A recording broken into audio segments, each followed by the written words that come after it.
Let's do section 4.1, estimating roots. The starter section practice questions. List out the perfect squares from 1 to 400. List out the perfect cubes from 1 to 1,000. You will want to have those listed down somewhere for when we start estimating our roots. I've got my list right here, as you can see, and when we estimate square and cube roots to one decimal place, you will use that list. In the vocabulary section, there are two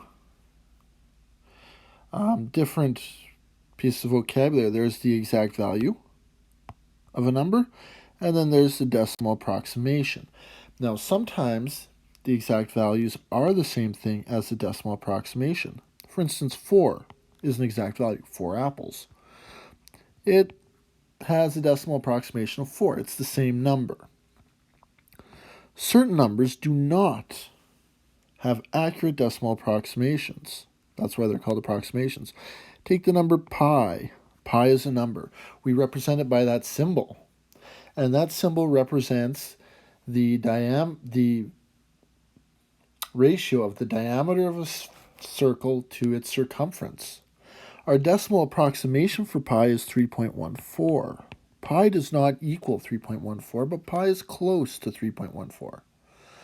We can do math with the exact value of pi. We can do pi plus pi is equal to 2 pi.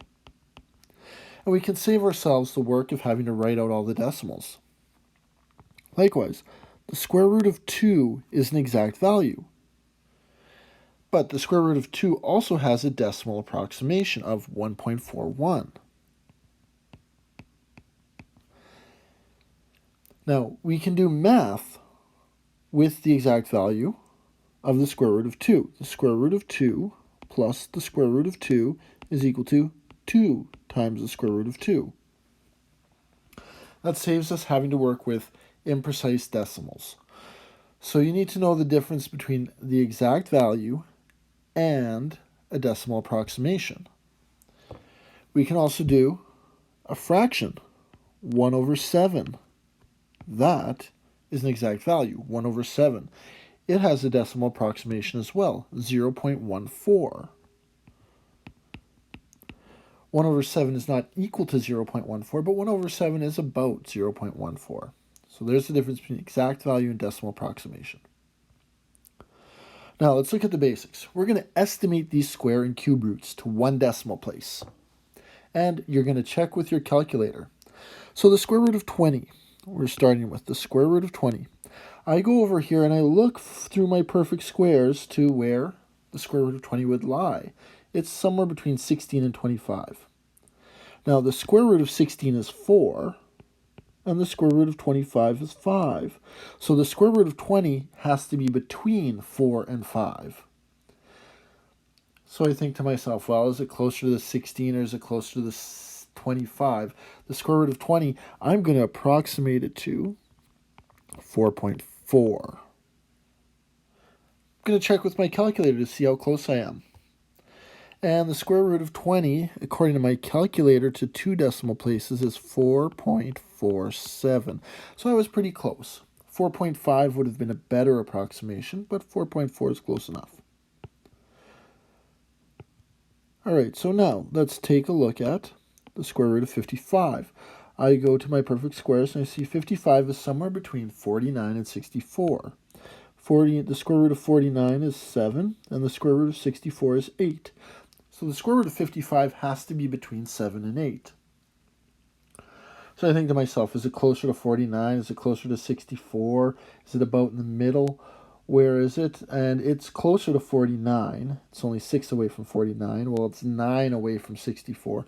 So I'm going to estimate this to be 7.3. Then I'm going to check it on my calculator. 55 square root, 7.4. My calculator says 7.42. So I'm pretty close. All right, now let's go and let's do the square root of 103. So again, I take a look. The square root of 100 is 10, and the square root of 121 is 11. So this is going to be really close to 10 because it's much closer to 100 than 121. So I'm going to estimate it at 10.1. Then I go to my calculator and I check it out. And I get 10.14. So my calculator says 10.14. So my estimation here was really accurate. As you get up into higher numbers, it gets a little bit harder. Here's 300. It's somewhere between 289 and 324. 289 is 7. The square root of 289 is 17. The square root of 384 is 18. So it's going to be somewhere between those two. And it's 11 away from 289 and 24 away from 324. So I'm going to estimate that to be 17.3. Checking on my calculator. 17.32 according to my calculator. So I got that one right on.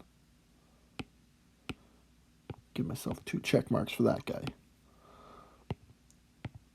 All right, we can do the same thing with cube roots. So I'm checking out the cube root of 5. Well, I come over here, it's somewhere between 1 and 8.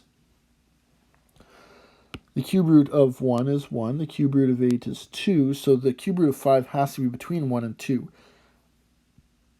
It is 4 more than 1, 3 less than 8. So I'm going to do 1.6. Now I do that on my calculator just to check. 5 cube root. 1.7 according to my calculator. 1.71. So it's okay. Fairly close. Now let's take a look at the cube root of 39.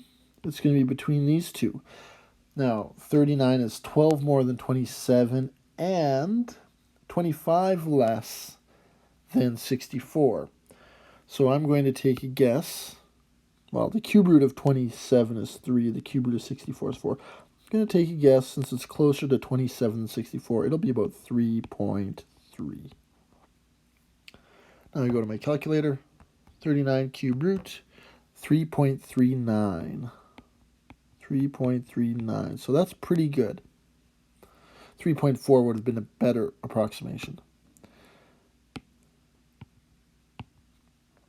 All right, let's go to this cube root of 106. It's somewhere between 64 and 125. This one's a lot closer to 125. The cube root of 125 is 5. The cube root of 64 is 4. So since this one's a lot closer to 125 than it is to 64, I'm going to say 4.7. And you'll do 106 cube root, 4.73. So I nailed that one really closely. The last one that we're going to do is a high one, the cube root of 805. The cube root of 805 is in here. The cube root of 729 is 9. The cube root of 1000 is 10. So 805. It's quite a bit closer to 729 than it is to 1000. So I'm going to go with 9.3. 805.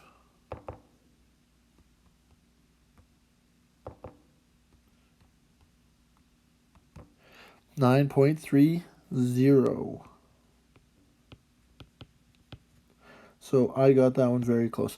As you do this a bunch, you will get a good feel for your estimations. Just make sure you have your list of perfect squares and perfect cubes with you at all times to get your decimal approximations. If you have any questions, put them in the comments below or contact me. And